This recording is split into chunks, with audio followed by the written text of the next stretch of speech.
Radiodifusão Portuguesa tem o prazer de apresentar... Alô? Prova Oral. Uma rubrica de Fernando Alvim. Alô? Todas as tardes aqui na sua Antena 3, um programa bem divertido para toda a família. Basta telefonar e conversar. É da Praça da Figueira? E? Dos Jardins Zoológicos? Prova Oral. Um programa para gente nova. A vossa atenção, portanto, para o programa Prova Oral. Bom, antes de tudo, agradecer o facto de... Não, para trás, não é assim que vamos começar. Está quase a sair da adolescência, o CCB. Ora, sejam bem-vindos a mais uma edição da Prova Oral. À partida, neste dia, iríamos estar aqui a entrevistar Cisa Vieira. Acontece que Cisa Vieira já tem uma idade, tem 85 anos, estava prometido a sua visita a Lisboa. Cisa Vieira mora no Porto e a verdade é que o seu estado de saúde... bem, ele não estava cansado, não é? E não pode vir. Basicamente foi isso. Também não há aqui uma grande história. O Cisa Vieira não está doente, está só cansado. Pronto, tem períodos. Tem direito ao cansaço. Portanto, acabamos de ficar sem o Cisa Vieira. Eu, aqui na Prova Oral, o Corte Inglês tinha uma ação prevista com o Cisa Vieira e também o próprio Centro Cultural de Belém que tinha amanhã uma ação com o Cisa Vieira. O que é que eu pensei? Deixa cá ver. Como é que eu vou safar isto? Não tenho Cisa Vieira, mas trago 2 pesos pesados que estejam ligados ao CCB. Assim sempre podem informar também as pessoas que lá iriam amanhã, que assim não vão engano, mas podem ir na mesma ação que vai decorrer e basicamente dou uma outra imagem. O que é que eu fiz? Pego no presidente do Centro Cultural de Belém, junto Graça Castanheira e faço uma emissão. Faço uma emissão de rádio, que é o que vai acontecer agora. E já cá estão os convidados. Graça Graça Castanheira e Lísio Sumaviel, assim é que se chama. Há quanto tempo é que existem os Sumavieles? Os Sumavieles não sei há quanto tempo existem. Em Portugal existem... Desde 1800 e qualquer coisa, não é? Sim, 30, dos anos 30 do século XIX. Vieram do País Basco francês, uma pequena aldeia ao pé de Biarritz chamada Pau. Que já estiveste nessa... Já lá andei à procura de algum primo. De uma herança, não é? Daqui uma grande... Estamos aqui à sua espera. Não, coitadinhos, eles eram o Zé Cueca, vieram para Portugal, para o Minho, fixaram-se em Faf. E havia um hotel fafense que era da família Sumaviel. Águas correntes. Não sei se havia águas correntes. Será que ainda existe? Bom, estamos a entrevistar o presidente do Centro Cultural de Belém, que faz este ano 25 anos, e também Graça Castanheira, que conheci recentemente, pessoalmente. Acho que foi a primeira vez que estivemos juntos. Sim. Foi. A propósito de umas conversas, de um ciclo de conversas que tu fazes à segunda-feira com pessoas extraordinárias. Eu fui ver um filósofo. Gostei muito. Como é que ele se chamava? Adrian Curry. Pronto. Gostei muito dele. Sei que vais entrevistar na próxima segunda-feira o Arlindo Oliveira, exatamente, que esteve aqui justamente neste programa há cerca de um mês e meio, falar sobre o futuro. E percebo que a temática do futuro te é muito... Mas antes disso eu tenho que dizer que os Castanheiras são de tempos imemoriais. Fomos muito lá atrás. São de Angola? São parentes do Afonso Henriques. Estou a brincar. Poderiam ser, olha lá. Mas espera, tu nasceste em Angola, viveste em Moçambique? Por parte da Castanhada. Por parte da Castanhada. Exato. Mas espera, ainda não disseste. Os Castanheiras são de Angola? Não. Os teus Castanheiras não? Não, são da Beira Baixa, do Fundão. Meu pai é do Fundão e minha mãe também. Mas cedo foram viver para Angola? Sim. Meu pai foi expulso de Portugal. Causa da não foi PIDE. expulso, não. Coitado. Fugiu antes que o prendessem. A PIDE, claro. Exato. E, portanto, foi perder-se num sítio longínquo de Angola, no mato, numa escola de regentes agrícolas a 10 horas de Luanda. Mas mesmo aí em Angola, acabou por ser perseguido e teve que ir para Moçambique. Foi isso? Foi. E mesmo em Moçambique foi um pouco perseguido, porque não lhe deixavam comprar casa durante o tempo que ele estivesse. Tu viveste dentro de um Volkswagen, essa história é verdade? O meu pai adaptou. O Volkswagen era o carro da família e ele tinha o carro adaptado para todos nós, os 7, dormirmos no Volkswagen. E na altura em que chegámos a Moçambique, aquele foi o nosso único recurso. Que carro é que tens? Agora? Sim. Um Suzuki SX4. Como assim? Como é que traíste a Volkswagen depois de uma história O dessa? Volkswagen, eu sou muito pequena e o Volkswagen, vou buscar o cinto lá atrás e fico muito desconfortável. Os carros Volkswagen são para alemães, não são para portugueses. Mas tu dizes curiosamente que Castanheiras. sentes mais africana do que provavelmente portuguesa. Sim, claramente. Não sou de Portugal, não sou da Europa. Acho que há uma expansividade qualquer que eu sinto que é africana, um disparate, não levar as coisas muito a sério, ou gostar de dançar. Não sei, acho que há aqui uma... Tu gostas de dançar? Gosto muito. És mais africana. Sim. E dançar como os africanos dançam. Já agora, como é que surgiu esta ideia de vocês fazerem estas conversas no Centro Cultural de Belém? Aliás, é uma pergunta clichê, eu sei que é, mas eu adoro fazê-la. Como é que vocês se conheceram? Foi no Centro Cultural de Belém. Foi? Assim? A Graça tinha... Eu tinha entrado há pouco tempo e fui ver um filme que a Graça montou para a Fábrica das Artes, para a Madalena Wallenstein. Tinha visto já o DVD e gostei imenso do DVD. Sobretudo da maneira como ela pegou naquelas diálogos dos músicos com as crianças e a luz, vi ali arte. E depois fui ver e conheci a Graça e depois acho que uma vez depois encontramos na rua, em qualquer lado, no Bairro Alto, por aí, e depois eu disse: diga qualquer coisa, proponha aí alguma patifaria para a gente fazer para o ano, ou não sei o quê. E depois a Graça apareceu com esta ideia do futuro, 2084, que eu tinha falado também, coisas para pensar longe, não martelar mais no passado e pensar no futuro. E ela propôs esta série do 2084 que é excelente. Que é excelente e que felizmente está a ser filmada, registada e, portanto... Porque eu fiz sempre essa pergunta... encontrava o Elísio e encontrei várias vezes o Elísio, fazia-me o desafio. Não ficava nada contente de não estar a fazer desafios. E foi realmente o Elísio que deu o repto de ser uma coisa sobre o futuro. Em 2084, à partida, os 3 estaremos mortos. À partida é o mais certo. Já chegaram. A não ser que haja um crescimento exponencial mesmo efetivo nos próximos anos e que nós possamos ser os primeiros imortais. Estou a brincar. Já viste? Estamos aqui a falar de 3 pessoas que estarão mortas em 2084. Não deixa de ser triste, não é? É o Deep Future. Que chatice. Eu acho normal.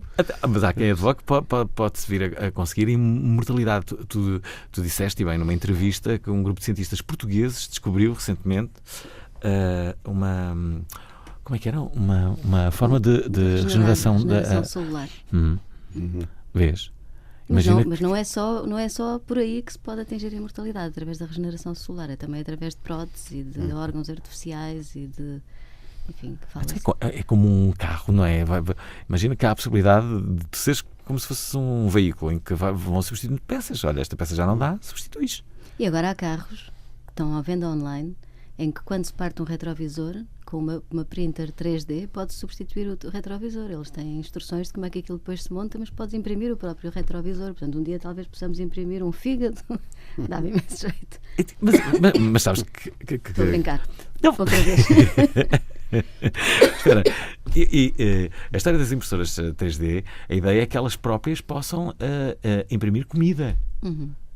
Imprimir um bife grelhado. Vocês já viram o que é que se pode acontecer? Eu adoro o futuro, devo confessar-te.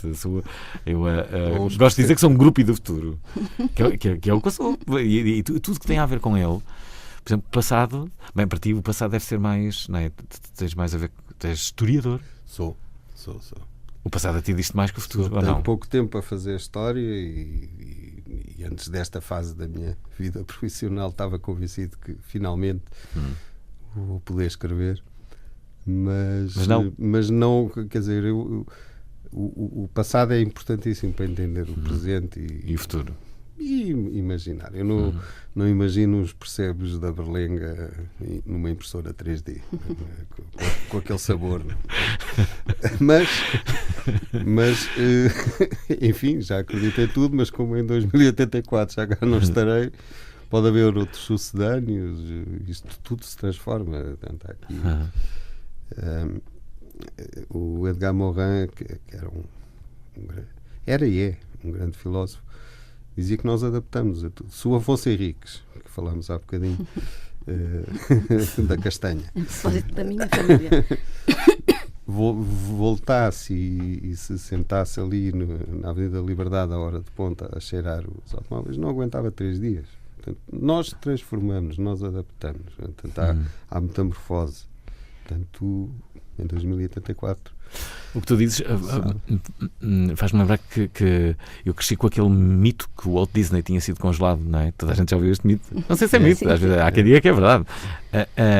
Mas qual é o interesse de ficares congelado, não é? E depois, 100 anos depois, conseguirem, imaginem que é possível reanimar, não é? Voltas a viver, já não estão cá os teus amigos, o mundo está também diferente. Eu acho que qual é o interesse? O que há desinteressante na ideia da imortalidade, do meu ponto de vista, é haver uma decalagem ainda maior do que já há hoje de diferentes classes sociais. Ou seja, de repente pode haver uma classe de imortais e isso pode ser brutal. Eu, aliás, quando tenho uma discussão com alguém, o meu grande conforto é saber que aquela pessoa é mortal. Se algum dia tivesse uma discussão com um imortal, acho que ia ficar bastante mais aborrecida. Sim. A vantagem, em termos especulativos, é poder imaginar uma outra ordem. O Aubrey de Grey, que é um senhor que nós até pensámos remotamente trazer cá, mas que depois nos pareceu que ele está um pouco identificado muito com o transhumanismo e com correntes um bocadinho mais fechadas, não tão abertas quanto nós aqui editorialmente estamos a procurar. Mas o Aubrey de Grey diz, quando lhe perguntam, então, mas e se nós vivermos, se formos imortais, ou se houver pessoas que vivem até aos 300 anos, qual é o valor das crianças, por exemplo? O que é que um ser de 300 anos pode ter de conhecimento, mas e as próximas gerações? Será que não envelhecemos? O planeta não envelhece? E ele diz, é toda uma nova ordem. E, portanto, pensar em novas ordens que não dependem do núcleo familiar, que não dependem de haver mais crianças, que não dependem de um movimento geracional, em termos meramente especulativos, é interessante, porque dá origem a outras hipóteses de sobrevivência e de organização humana. Mas à partida não penso que seja isso que mais me fascina no futuro. Ou não é para discutir a imortalidade que eu acho que nós pensamos nisto. O que é que te fascina no futuro? As diferentes formas que o futuro vai encontrar para vivermos melhor, por exemplo, as novas tecnologias, o que é que elas nos trarão? Já se percebeu que nos próximos anos só se vai falar de 2 coisas no mundo. Há 3, com Trump, se continuar Trump, 3, inteligência artificial, não é? E carros que conduzem sozinhos. São estes, ou seja, robótica. Sim, robótica. Serão estes 3 assuntos. Eu acho que estamos perante uma explosão de inteligência. Assim como no Renascimento houve uma explosão tecnológica que nos levou a novos paradigmas, as novas metodologias. E, portanto, é muito interessante perceber o que é que esta nova explosão de inteligência pode trazer. E acho que nós temos uma visão um bocadinho estabilizada do Homo sapiens, quando ninguém diz que esta inteligência humana está estabilizada sobre esta forma. E aquilo que a inteligência artificial e a própria robótica, e a robótica não entendida como robôs, com braços e com pernas, mas a robótica enquanto plataformas com as quais nos podemos relacionar. O grande desafio aqui é tentar perceber que novos formatos, que novas dimensões, que nós, em última análise, podemos fazer desta nossa criatividade e destas nossas descobertas, com modelos interpretativos, que são as invenções, podemos fazer com que haja uma evolução completamente distinta. E imaginá-la, e desenhá-la, e concebê-la nos limites éticos que têm a ver com os princípios do que até agora tem sido ser-se humano, acho que é muito interessante, acho que é um desafio brutal. Elísio, como é que vês o CCB no futuro? Como é que será? O CCB não sei, mas eu concordo com o que a Graça disse e talvez vá um bocadinho mais longe.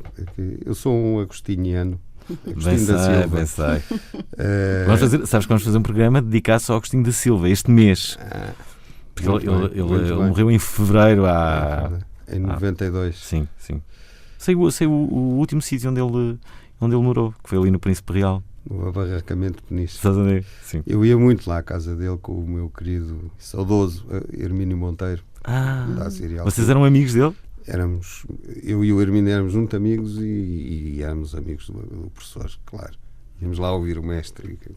Aquele programa, eu vou pegar naquele programa, o Conversas Vadias, não é?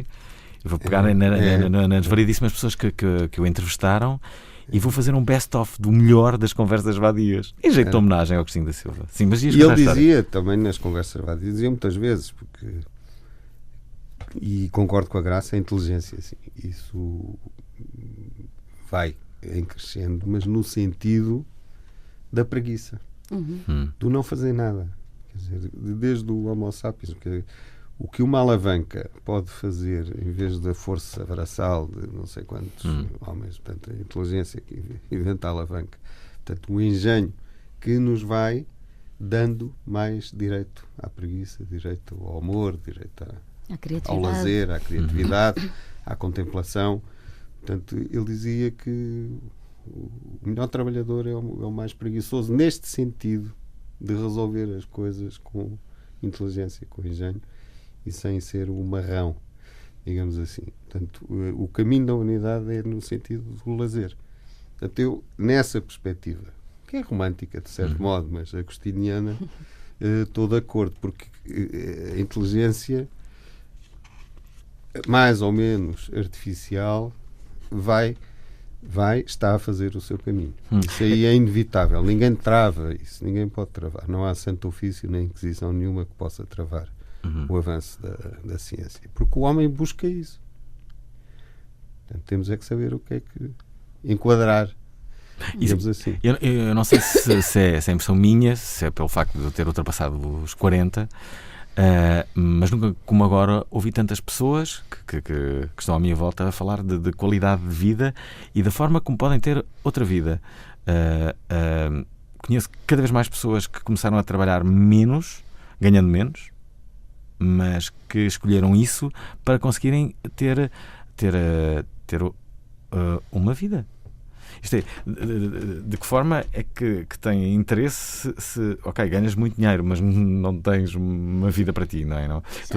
Alguns, numa entrevista tua, tu dizias que mais importante do que a tua realização profissional era o facto de estares com os teus amigos, com a tua família, teres uma vida.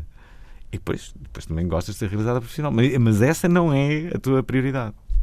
Eu acho que uma das coisas que pressupõe, enfim, tudo isto vai... Eu não creio que seja trigo limpo, farinha a amparo. Não vai haver assim uma linha em que tudo vai num crescendo e de repente vamos para uma sociedade em que estamos todos muito mais libertos e tal. Vai haver convulsões e eu acho que é um perigo natural, por exemplo, certas profissões estarem com medo que a automatização se vire contra os seus ofícios, a sua criatividade, inclusivamente. Mas, em última análise, aquilo que a automatização tem vindo a fazer ao longo da história é libertar-nos a nós para uma maior criatividade. À partida vai-nos dar mais tempo, vai dar sempre mais tempo. E aquilo que é o grande receio de pessoas que têm má opinião acerca do ser humano é que nós, a partir do momento em que nos seja permitido não fazer nada, passamos o dia em casa sem fazer nada, a olhar para um ecrã de realidade virtual e que nada vai fazer sentido. Eu, pelo contrário, sou a favor do rendimento mínimo garantido e acho que as pessoas estiverem libertas do dever de trabalhar vão ser criativas e vão sê-lo instintivamente. Eu estou a fazer uma série de entrevistas para a Câmara Municipal de Lisboa acerca da memória dos bairros. Estou a entrevistar pessoas de 80, 90 anos que basicamente aquilo que se vê claramente é que se não tivessem tido de trabalhar a vida inteira tinham feito imensas coisas muito engraçadas ao longo da vida. Engraçada essa perspectiva, não é? O que acabas de dizer, a quantidade de coisas que as pessoas gostariam de ter feito e que não fizeram porque o trabalho deles não os deixou. Ontem falava com um amigo meu e dizia-lhe: tu agora podias ser Ministro da Cultura, dizia eu ao meu amigo. Que é meu amigo. Não vou dizer. Não és amigo. E é engraçado que estás aqui. Tu foste Ministro da Cultura? Não, foste Secretário de Estado da Cultura. Secretário de Estado da Cultura. E ele dizia-me assim: tu és doido.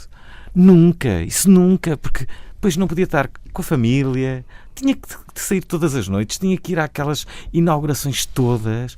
Eu não podia ter uma vida, alguma vida. Não, isso de certeza que não, disse-me meu amigo. Elísio, tu que foste secretário de Estado da Cultura, confirmas esta visão do meu amigo? De certo modo, sim, é uma agenda assassina. Isso, as pessoas não têm noção, não é? Perdemos tudo, a privacidade, né? E com tudo o que isso implica. E isto hoje até para ir a um jogo de futebol rolam a cabeça. Pois é, esta coisa não. E as pessoas abrem o jornal de manhã e levaram um tiro na testa e não sabem porquê. Sim. Agora, há aqui uma diferença, porque há pessoas. O trabalho como inevitabilidade e obrigação, e quando nós trabalhamos, eu tenho esse privilégio, eu trabalhei sempre naquilo que gosto, mesmo que ganhe mal. Sou funcionário público há 37 anos, portanto nunca enriqueci com o trabalho, mas trabalhei numa área que gosto, portanto isso dá-me prazer e enriqueceu-me. Tu falas nessa questão, chegaste aos 40, quando chegaste aos 61, como eu começo a pensar que é, sim senhor, continuo a gostar de trabalhar, mas o meu tempo de vida útil podem ser mais 15, 20, enfim, otimistas. Eu fumo, não sei se vou lá, mas portanto tenho que começar a gerir esse meu tempo, não é? Agora, para a maior parte das pessoas trabalham, que seja trabalho braçal, mecânico, o Chaplin nos tempos modernos, não é? É uma tortura. E libertar as pessoas disso é dar-lhes mais instrumentos, mais inteligência também para poderem fazer outras coisas, porque não é da nossa natureza estar parados, sermos só contemplativos e zen. E preguiçosos, nem preguiçosos. A preguiça no sentido da fruição das coisas e de fazer coisas criando. E isso sim. A preguiça no sentido do prazer, sim, não no sentido da Exato, procrastinação. Curiosamente, tu dizes Graça, a da altura, que um dos livros que mais te influenciou é deste autor que se chama Steven Pinker, é assim? Steven Pinker, The Better Angels of Our Nature. Ele diz, e baseia-se em dados estatísticos para o fazer, que várias... para dizer que nunca como hoje o mundo esteve tão pacífico, que nunca como hoje houve tão pouca clivagem entre pobres e ricos, que nunca como hoje houve tanto acesso às condições mínimas de sobrevivência, como água canalizada, que nunca como hoje morreu tão pouca gente por causa de conflitos armados desde a Segunda Guerra Mundial. E dizem bem que de facto isto parece demasiado otimista. Mas a verdade é que mais do que muito otimista é real. É mesmo isso. Só que as pessoas pensam que não. Porque as coisas também são muito mais mediáticas. Os crimes, hoje em dia, quando acontecem, rapidamente atingem proporções a nível mediático muito maiores. E por isso é que parece que é muito mais. Mas não é. Parecem disseminados. Sim. E há outra coisa. Eu acho que nós ainda estamos numa espécie de grande choque com a maldade humana pós-Holocausto. Ainda estamos muito... pelo menos a nossa geração ainda está um bocadinho triste com a maldade de que o homem foi capaz, e portanto somos muito mais suscetíveis de acreditar e muito mais permeáveis a más notícias, porque vêm confirmar uma ideia de que o homem é mau, do que a boas notícias de que nós estamos, apesar de tudo, a fazer esforços consistentes no sentido da paz, da cooperação, da eliminação da pobreza, do melhoramento das condições de vida da larga maioria da população. Portanto, quando estes livros saem e são tipos muito sérios, o Steven Pinker não é um vendilhão do templo, é um tipo que teve 6 anos a consultar os dados que tinha para tirar conclusões, e é um livro relativamente blindado. Têm sido raras as pessoas que conseguem encontrar-lhe falhas analíticas e interpretativas. Vais trazê-lo? Como? Vais trazê-lo às tuas conversas? Não. Creio que aquilo que ele diz, outras pessoas dizem de uma maneira mais detalhada e mais pedagógica, digamos, mais acessível. E, portanto, eu falo dele precisamente por isso, para que seja periférico a este movimento desta série. mas trazê-lo e torná-lo central, creio que há outras pessoas mais especializadas, inclusivamente, incluindo o Arlindo Oliveira, que podem falar de aspectos concretos desta análise, que pode ser ainda mais interessante. Eu vou estar lá na segunda, já comprei os meus bilhetes. Claro. Ótimo. Depois posso fazer perguntas. Sim, nós estamos sempre a lutar para que haja boas perguntas do Sinto público. que tu estás a gravar aquilo, não é? E aquilo aquilo tem toda a cara da RTP2. Vais vender aquilo à RTP2? Não faço a mínima ideia. Eu fiz uma proposta ao Elísio, que era de gravar e fazer uma plataforma online. E, ok. E o Elísio... Também podes ir por aí, agora, não é? eu delego um bocadinho, eu sinto-me em muito boas mãos com o Elísio. Porque eu creio que o Elísio... Grande responsabilidade, Elísio. Acima de tudo, o Elísio é absolutamente e radicalmente razoável. Não há nada até agora que nós tenhamos tido neste percurso, e que é um percurso complicado, que não tenha parecido absolutamente claro. Claro que é por aí que devemos ir.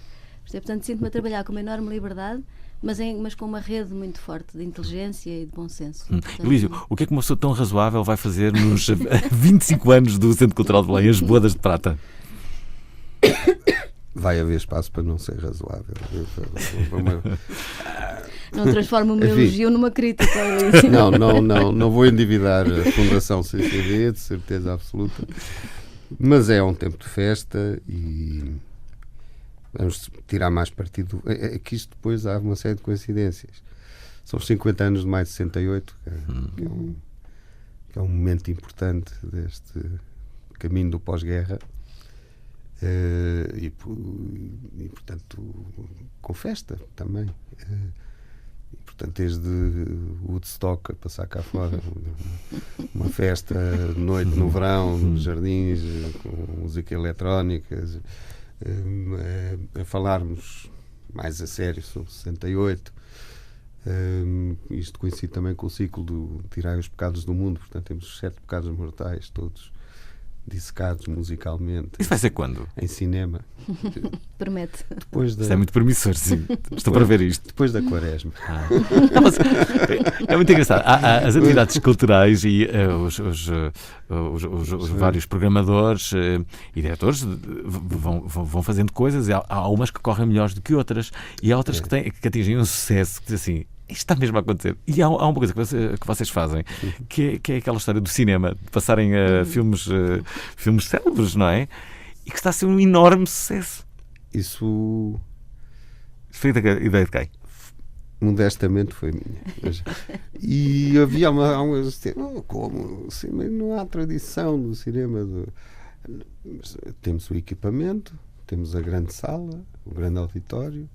Aquilo é no grande auditório. É no grande auditório, com o grande ecrã, com intervalo, com folha de sala, como era no meu tempo. Sim. E eu tenho uma saudade enorme do Monumental, do Éden, daquelas grandes salas de cinema onde se viam aqueles épicos, o Lawrence da Arábia, a Ponte do Riquai, o Leopardo, os 10 Mandamentos, ainda há bocadinho falámos desse filme. O Lawrence da Arábia. O Lawrence. Esse foi um dos filmes que passou, não foi? Sim, já passaram, estes todos já passaram. E é ao domingo à tarde, que é sempre uma matiné às 4, e vão as gerações e vai gente que tem imensa e esgota. Ao contrário do que as pessoas pensavam. É um bocado inacreditável. As pessoas têm saudades e levam os mais novos, os miúdos, os meus enteados adoram, são fãs. Porque não cheira a pipocas, não é, toma lá e vai-te embora. É estar numa sala lindíssima a ver um espetáculo, ir cá fora fumar um cigarrinho no intervalo, beber um café, voltar, e isto mobilizou as pessoas. Está a correr muito bem. Vamos fazer uma grande loucura em novembro. Não devia dizer já, porque isto não está divulgado. Vamos lá. Como aqui ninguém nos ouve, ninguém ouve. Isto não tem audiência nenhuma. Que é um domingo, 4 de novembro, de manhã, tarde e à noite. Padrinho 1, de manhã. Depois um almoço que está incluído no pacote. Spaghetti, um grande spaghetti, como aquele que caiu em cima do spaghetti e depois levou 2 tiros do Corleone. Depois o Padrinho 2. E a seguir uma minestra, uma sopa para acamar, e o Padrinho 3 à noite. Deve haver malucos que vão ver os 3 de certeza. Eu acho que também dizem os mais velhos do Restelo, isto não sai, não vai. Eu acho que vai funcionar. Eu acho que Vamos vai ser um experimentar. sucesso. Não se perde nada com isso. Enorme. Mas acho que. Eu queria que o espaguete não fosse à bolonhesa. Se houvesse uma versão para veganos. A versão vegan do esparguete. És vegan? Já há muito tempo? Desde os 20 anos. Ok. Já dura muito. É uma mania, é uma monomania antiga. Eu acho essa ideia boa. Poderia Falas- estar, eu vou meter uma mesmo. cunha para levar Mete uma um cunha. tupperware para a graça. já agora, Não é só para mim, há muita gente. já agora uma coisa que te ouvi repetidas vezes a dizer. Tu falas muito de uma cidade aberta à cultura, nomeadamente. Nós introduzimos isso. Isto foi quando eu cheguei e me documentei sobre a casa. Li uma entrevista do Gregotti à Ana Sousa Dias na Pública, que era um suplemento do Público, em 93, quando aquilo abriu. E o Gregotti diz: eu quero fazer uma cidade aberta. A ideia é de uma cidade aberta. E fiquei com esta, depois falei com os meus colegas da administração e disse: está aqui, é isto. É levar gente. Aquilo é uma pequena cidade, é uma polis pequenina, tem comércio, tem serviços, tem oferta cultural, tem jardins, cafés. Levar as pessoas ali, uma programação tão com qualidade, não perder qualidade, mas eclética, digamos assim, com equilíbrio entre a dança, o teatro, o cinema, a música, a literatura, o pensamento. E, portanto, diversificar um bocadinho a oferta e ter as portas abertas. Começámos logo no primeiro verão a fazer estes anglicismos modernos que eu odeio, o Sunset CCB, em que vai a miudagem e ouvem uns grupinhos emergentes no jardim a tocar e ficam ali deitados a ouvi-los e a fazer outras coisas. E portanto, E sinto que a cidade está um bocadinho mais aberta, está mais fruída. As pessoas vão mais, frequentam. Porque houve ali quando o CCB nasceu, e eu conheço bem o processo, porque na altura estava noutras funções, era um técnico, era um historiador de serviço no património, e fui eu que fiz a parte de história e memória descritiva do lugar quando foi o concurso para a arquitetura do CCB. Portanto, acompanhei o processo do concurso, etc. E a maioria das pessoas ligava o CCB à grande obra do regime, do cavaquismo. Era um monstro. Muito se falou sobre isso. Era um monstro que ia desfazer os Jerónimos. O Independente deu capas e capas sobre o CCB, lembro-me bem Era disso. o Centro Comercial de Belém. Pois era, Centro Comercial de Belém. E eu nunca fui nesse comboio. Eu, em relação à arquitetura, nunca sou filho de arquiteto, sou um homem do património arquitetónico, mas acho que a vida da arquitetura é aquela. É a contraposição, com escala, com bom gosto, com ideias, com outra. E o Gregotti foi genial. Aquele projeto é muito bom. E fez uma pequenina cidade, realmente. Portanto, o ideal era que aquilo fosse. Daí o termos incluído a cidade, a CCB, cidade aberta. No coisa. Aliás, o CCB, que agora vai fazer 25 anos, será que precisa de lavar a cara? Basta olhar, está lindo. Sim, mas se calhar vocês precisam de fazer agora, algumas obras de restauração. Aí está a questão do património e da conservação. É o trabalho invisível, é o mais importante. É aquele que às vezes os políticos não gostam. Não dá croquetes, nem dá inaugurações e custa muito dinheiro. Portanto, ao fim de 25 anos, um edifício daqueles, e é maravilhoso. Eu quero ver se consigo fazer visitas guiadas às galerias técnicas, porque é um mundo subterrâneo. Todas aquelas tubagens, os AVACs, os sistemas de águas, de ar-condicionado, tudo parece, e por isso é um navio. A casa das máquinas, não é? Tudo aquilo está a precisar de ser reciclado. É normal. 25 anos, o edifício começa a precisar. Do ponto de vista da conservação exterior e tudo, está muito bem tratado, está muito bem conservado. Vejas, por exemplo, a Caixa Geral de Depósitos no Campo Pequeno, que é 10 anos depois do CCB, e comparem. Aquilo está mesmo a pedir que lhe acudam. O CCB, nesse aspecto, está limpo, está clean. O CCB... O que não se vê é que custa caro. O ar-condicionado, é arqueológico. Eu quase que não ligo, porque é um barulho, ainda daqueles ar-condicionados. Portanto, tudo isso custa centenas de milhares de euros. Tu ainda assim queres chamar mais pessoas ao CCB? Sim. Como? Como é que o vais fazer? Usar é conservar. Usar é conservar. A melhor maneira de conservar uma coisa é usá-la. Uma casa é abrir a janela, fechar a janela. Não é tê-la fechada. E aquilo tem muitos espaços. Agora, é evidente que aquilo foi feito com o dinheiro dos contribuintes, e os contribuintes têm todo o direito e dever de frequentar aquilo que é seu, em última instância.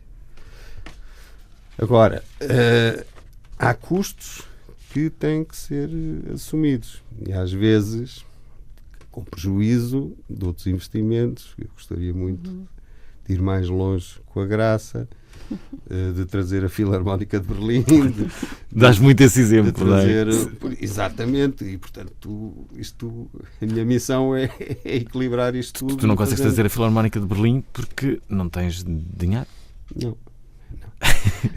Mas não podes fazer mesmo um isso crowdfunding. seria possível, mas em Portugal ainda estamos, felizmente está melhor, mas há muita lógica do quintal. No meu quintal mando eu, no teu quintal mandas tu, mas se forem 4 quintais a juntarem-se e trazer a mesma coisa. Por exemplo, tu uniste com a Casa da Música a trazerem os dois da Orquestra de Berlim. E outras. Sim, claro, sim. E outros, mas não é fácil. Porque a mim não... Para as pessoas, para o público, o que interessa é ter... Por exemplo, às vezes nós temos uma vertente comercial, alugamos para congressos, para workshops, de cabeleireiros, para o que for. Sim. Mas também há para espetáculos. Por exemplo, agora vamos ter a orquestra do Glenn Miller, que é um sucedâneo do Glenn Miller. Não é muito a minha praia, mas enche. Enche. E às vezes eu vou e alguém me diz: ai, gostei, o CCB está fantástico, fui à orquestra do Glenn Miller, gostei imenso. E eu não vou dizer: não, aquilo não é meu, eu aluguei. Mas para o público que lá vai é o CCB. Vão ao CCB, quero lá saber se é fulano de X que faz ou outra coisa. É ali. E, portanto, às vezes fazem-nos, não é filhos em mulheres alheias, mas a marca é aquela. Portanto, os quintais aí não funcionam. Os quintais não funcionam nunca. Porque se for na Casa da Música, é na Casa da Música. Os quintais não funcionam nunca. Funcionam, têm funcionado. O problema é que os quintais muitas vezes funcionam. Agora, e são sempre maus exemplos, não é? Como há menos recursos e a necessidade de aguçar o engenho, vai havendo menos quintais. Pois, é por aí que lá eu não sou nada a favor de quintais, como devem calcular. Ora, deixem-me só recordar a todos aqueles que nos estão a ouvir, calculo que sejam muitos, que estamos a entrevistar, embora não pareça, o presidente do Centro Cultural de Belém, que se chama Elísio Smoviel. Estou sempre com medo de me enganar. E também a realizadora e documentarista Graça Castanheira. És mais realizadora ou documentarista? Ou esta pergunta não tem sentido? Ou uma documentarista é sempre uma realizadora? Uma documentarista é sempre uma realizadora. Pronto, está respondido. Mas, na verdade, a tua vertente é sempre o documentário, não o cinema em si. Porquê que nunca enverdaste pelo cinema em si? Porque era muito mais caro, não é? Era muito mais caro. Só por causa disso? Claramente, não. Também porque havia tem que se ficar um ano até... Tem que se fizer um ano e meio, 2 anos a fazer um filme. Há um fosso gigante de dificuldades entre aquilo que é a intenção do realizador e o resultado final. E pelo caminho pode-se perder muita coisa e muitas ideias que estavam ligadas à intenção inicial. E essa tensão entre o desejo e o resultado afligiram-me muito no início. Sentia que não sabia o suficiente para fazer. Sabia o suficiente para fazer um documentário, não sabia o suficiente para fazer ficção. E agora creio que estou de tal maneira engajada com a realidade e com os objetos documentais que creio não fazer sentido. Portanto, não estou nada arrependida e gosto imenso de documentário, e documentário entendido no sentido lato do termo, que é alguém que está atento à realidade circundante e que age sobre ela. Não propriamente documentarista no sentido de fazer documentário com a consciência pesada sobre os males do mundo, mas sim um exercício de atenção mais. Há uns tempos atrás, justamente no DOC Lisboa, no qual tu és criadora, não é? Havia um documentário que eu acho que era um casal, eu não tenho a certeza, era um casal que ia dar uma viagem pelo mundo com uma pergunta. A pergunta era: o senhor sabe o que é a felicidade? E o resultado era incrível, era incrível. Eu adorava dizer-te que documentário era esse. Lembro-me de o ver. O Morin e o Jean Rouch, nos anos 70, creio eu, fizeram um documentário com a mesma pergunta. Portanto, creio que pode ter sido a partir do documentário deles. Será que a felicidade nos anos 70 era bem diferente da que é agora? Acho que era.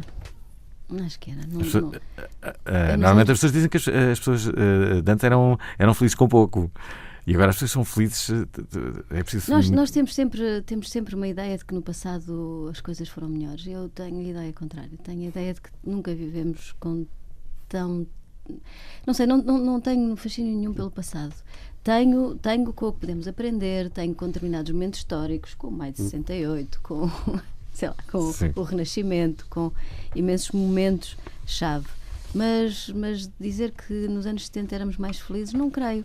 Não creio que eu, por exemplo, nos anos 70 tivesse a oportunidade de ser documentarista e que tivesse eu a fazer esta série com o CCB. Estava com certeza um senhor.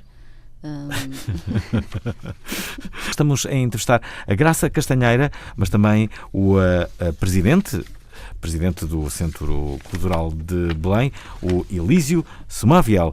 Estamos a 10 minutos do final, talvez menos. Graça, o que é que com estes convidados tens tido? E que é um enorme privilégio conseguires isso, trazeres ali pessoas com tanta capacidade e com tanto para dizer. O que é que eles te têm ensinado? Alguma coisa que tenhas desde logo recordado? Eu acho que o que tem sido interessante nestes 3 primeiros convidados é o facto de pelo menos 2 deles, mas o Gonçalo Lopes também, serem investigadores. E fazem parte de departamentos de investigação das faculdades a que estão associados. E, portanto, são pessoas que, para além de terem uma posição relativamente às tecnologias, sabem o que se passa, ou seja, sabem o que está em campo. Quando lhes perguntam sobre a singularidade, que é um momento em que se adivinha que nós, seres humanos, vamos fundir com as tecnologias e, portanto, vai dar origem a um aceleramento exponencial e que vamos deixar de ser humanos, que é o grande momento dos transhumanistas. Se nos perguntarmos, eles sabem exatamente mapear as razões dos transhumanistas, as razões das pessoas que criticam os transhumanistas e, portanto, fazem um mapeamento e, no fundo, mais do que ter pessoas, ou pelo menos no interior deste grupo de convidados, terem pessoas que fazem um mapeamento e não propriamente emitirem pontos de vista muito determinados, mas sim contribuírem para o esclarecimento, para que as pessoas possam ficar mais esclarecidas, possam desconfundir aquilo tudo que há em campo e que é bastante confuso e que está atravessado por um medo irracional relativamente às novas tecnologias. Portanto, o que estes 3 convidados fizeram até agora foi mapear, e mapear de uma maneira muito acessível e muito pedagógica. E isso tem sido aquilo que mais me tem agradado. E sem nunca tomarem posição, sem estarem nem assustados, nem excessivamente otimistas. Quem é que foram os 3 convidados? Foram o Gonçalo Lopes? Gonçalo Lopes, que é engenheiro e que decidiu que não podia continuar a desenhar programas de computação sem perceber o cérebro e, portanto, está a fazer um programa de estudos no Champalimau, na Fundação Champalimau. O Adrian Curry, que trabalha que investiga o risco existencial em Cambridge. Que eu fui ver. Exato. E a Beth Singler, que trabalha sobre ciência e religião. Onde é que se tocam? A Beth Singler tem um trabalho absolutamente invejável, porque ela, para chegar às conclusões dos seus estudos, tem que basicamente ver tudo o que é cultura pop. Portanto, no avião veio a ler o último livro do Dan Brown. Dan Brown, que esteve no CCB a apresentar o seu último livro, verdade? Porque há lá um agente que faz uso da inteligência artificial. É um lugar, exato.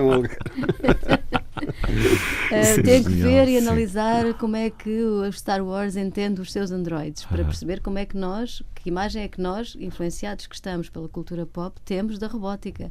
Portanto, ela tem o melhor trabalho de sempre. Como é que tu chegas a eles, a esses nomes? É o que lês?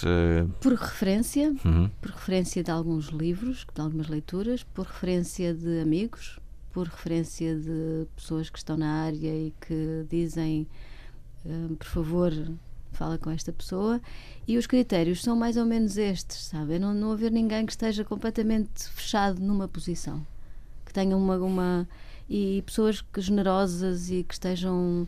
A Beth Singler disse uma coisa engraçada nesta última entrevista, que ela é tão open-minded que às vezes tem medo que o cérebro lhe caia da cabeça. Essa imagem é ótima. São estas pessoas, no fundo, que nós queremos convidar, creio eu. Olha, que já se podem saber quais são os nomes que se seguem? Não. Ok. É segredo, estamos em negociações. Depois do Arlindo ainda não sabes quem é que... Com algumas estrelas e depois com pessoas mais... já levaste umas negas? Já levei umas negas, já levámos umas negas. Mas nada de muito grave. Mas acima de tudo ainda não levámos nenhuma nega daquelas que nós desejássemos muito. Estamos ainda em negociações. Ou seja, a persistência... Eu antes de ontem fui convidada para vir um programa de rádio, mas telefonaram às 10h30 e eu não atendi. Telefonei de volta às 11h30. E recebi uma mensagem a dizer: desculpe, mas estava com pressa, já substituí. E pensei, nós andamos há meses a querer convidar pessoas e este jornalista numa hora despachou-me. Deviam contratar esse jornalista, sabes? É um trabalho de persistência. Há alguns nomes que tanto o Elísio como eu queremos muito e estamos a insistir e a ver se reunimos as condições para que seja, se concretize, não é, Elísio? É verdade e lá está, sempre dentro dos limites da razoabilidade. Há uma coisa curiosa que mas não será por isso que não temos um bom programa? Não, um bom leque de até convidados. pelo contrário. Sim. sim. Nós sabemos os cachês, se trazer o Bill Clinton, que não tem nada para dizer, custa-me $1 milhão quase, não é? Não o Obama também já, não é? O Obama também, mas também não sei se já terá muito a dizer, não é? Tem sempre piada. Há quem tenha eu gosto muito do Obama. É um charmoso. É uma grande figura, Ele é um homem talentosíssimo, mas já estamos noutro campeonato. Essa é que é a verdade. E se o Trump quisesse ir ver...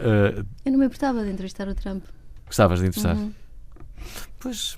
Era curioso. Sim, muitas pessoas iriam ficar indignadas, não é? Mas... Não para esta série, mas em geral. Não me importava de entrevistar. Porque acho que... Ver o que é que vai naquela cabeça, não é? Que deve ser... Sim, e colocar-me um bocadinho. Eu acho que é natural que ele esteja sempre muito na defensiva. E era engraçado vê-lo vulnerabilizar o rapaz e ver o que é que ele tem, que é nada. E portanto ia ser muito engraçado, ia ser mas o possível Trump está a conseguir uma coisa curiosa, que é, está a unir de certa forma os americanos. Eu tenho amigos na América que dizem que nunca tiveram tanta participação cívica como agora, nunca foram tanto para a rua, nunca se reuniram tanto e nunca houve tanta democracia de base como há agora. O Trump está a conseguir isso, não é? Isso é incrível. Qualquer dia aparecem umas flores na cabeça e os emblemas, Peace, Prada, mas... Há toda uma corrente nos Estados Unidos da esquerda de Hollywood, que é a Susan Sarandon encabeça, que diz que o Trump era um mal necessário porque era preciso acabar com as elites burguesas das famílias do Clinton e que aquilo é uma boa maneira de unir as pessoas. Finalmente o mal mostra a cara. É uma hipótese. Eu preferia que ele não estivesse lá. Eu também, mas se bem que a grande moda de momento é toda a gente comprar o chapéu do Trump a dizer "Let's make America great again". Ora, estamos aqui na parte final e Elísio e Graça, mas sobretudo Elísio, o que é que vai acontecer então no CCB nestes 25 anos? Já tivemos essa caixa exclusiva do Padrinho. Bom, basicamente é uma programação intensa ao longo deste ano, com pontos, highlights, digamos assim, mais festivos. Isso vai ser anunciado muito em breve. Já aqui estou a antecipar muita coisa. Sim. Mas, por exemplo, uma coisa que se faz todos os anos e que é uma marca da casa, que é o Dia Mundial da Poesia. E os dias da música? Os dias da música, esses já ligados aos 7 pecados mortais, portanto há música para os pecados todos e conferência, e portanto vai ser muito, muito denso e divertido. Os dias da música vão ter muita graça este ano. E o Dia Mundial da Poesia, a poeta homenageada é a Natália Correia. Que lindo. o ano passado foi o Mário Cesarini e este ano é a Natália, faz 25 anos. São sempre as efemérides que ela nos deixou e era uma figura Conheceste, enorme. Conheci. No Botequim, claro. Mas não, sabes que o Botequim não ainda era. existe. Ainda existe. Ainda. Cheio de fumo. Cheio de fumo, exatamente. Pois é. Eu acho que é tipo em jeito de homenagem, quase. É como o Sr. Alvin do Snob, aquilo é uma massa de fumo. Mas eu dou bem com o fumo. Mas não conhecia a Natália, não era habitué do Botequim. Ia com amigos que eram amigos. O meu pai era um tipo engraçado, usava laço e tal.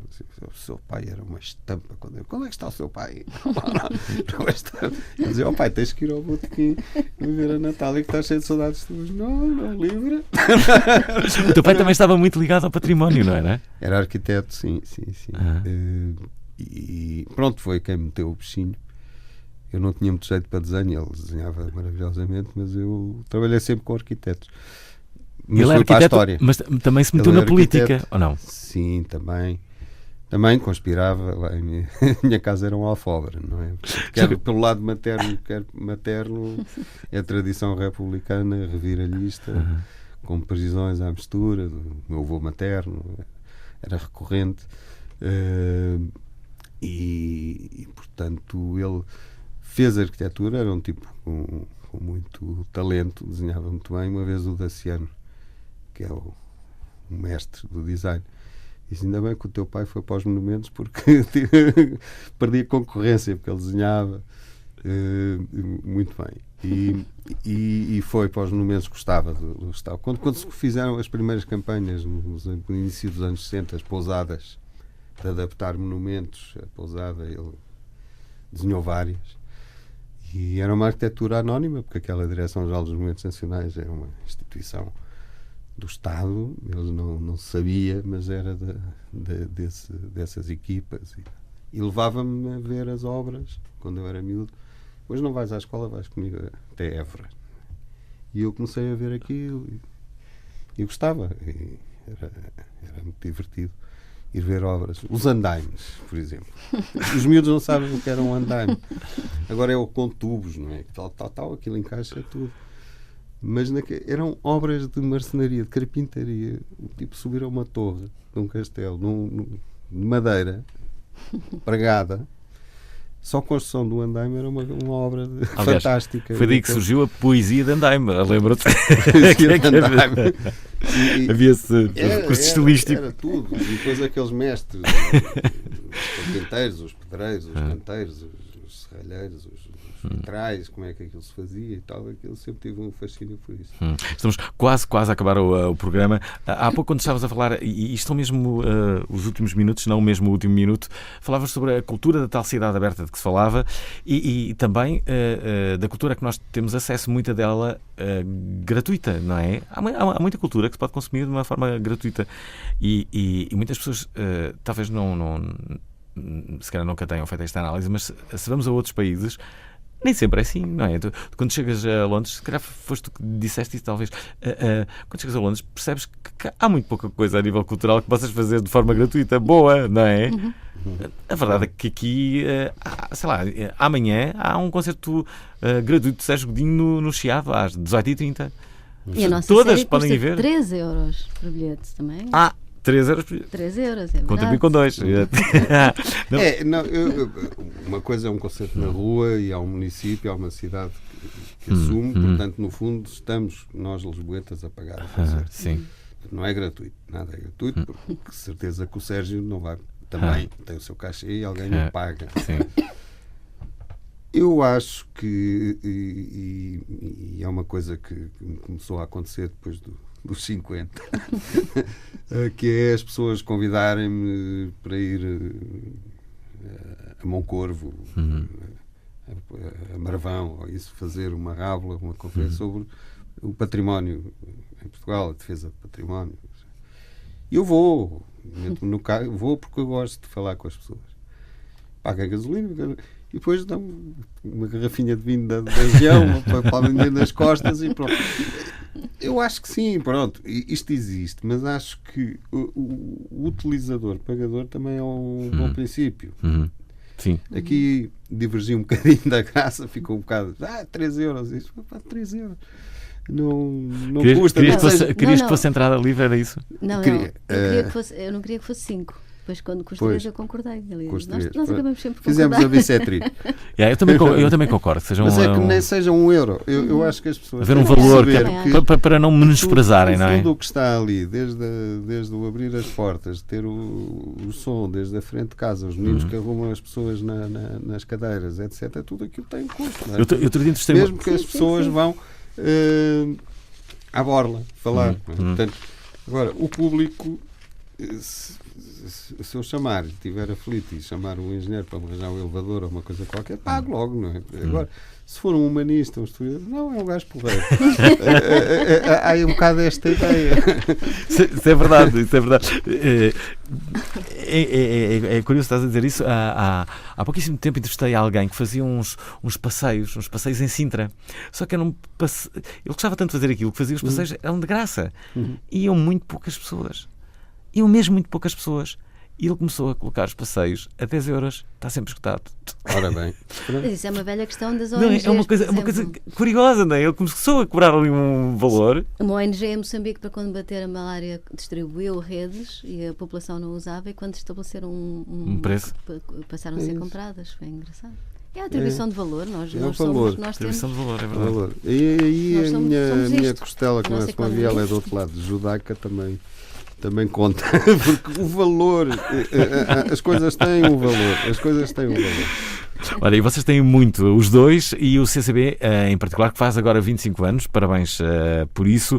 Vamos ficar atentos à vossa programação. E é preciso vir à segunda-feira, esta próxima segunda-feira. Venham ver. É uma aula aberta com o professor Arlindo Oliveira, sobre tecnologia, sobre eletrónica, sobre computação. Vamos ficar a perceber os básicos. O programa dele aqui foi incrível. Tenho a certeza que vai ser tão bom ou melhor contigo. Há uma coisa que tu tens, tu gostas imenso de ouvir. Deixas o convidado falar, ele vai, o convidado tem tempo para crescer. Uma vez vi a Ana Sousa Dias a entrevistar o Lobo Antunes, e o Lobo Antunes estava com as suas pausas habituais, não é? Depois a Ana Sousa Dias fazia-lhe uma pergunta e ele respondia com monossílabos. E a Ana Sousa Dias olhava para ele assim, muito paciente, com aquele silêncio, e ele depois começava a falar mais, sabem? Ele queria provocar desconforto a Ana Sousa Dias, e a Ana Sousa Dias dava-lhe, mas era o desconforto a ele, e ele começou a falar. Da altura ele percebeu que não se ia safar e começou a falar mais na entrevista. São técnicas que se podem usar. Enfim, não temos mais tempo. Agradecer aqui a Graça Castanheira e também ao Elísio Somaviel, que é presidente do Centro Cultural de Belém e que veio aqui falar sobre o CCB num dia que eventualmente iríamos entrevistar o Cisa Vieira, mas que não foi possível. Mas um dia ficamos todos. Preciso 2 de nós. Mas vieram 2 substitutos. Foi uma bela missão. Obrigado por isso. Obrigada. Nós estamos de volta amanhã. Obrigado. Não ouviram desde o início? Querem ouvir outra vez? Ouçam este programa em podcast. antena3.rtp.pt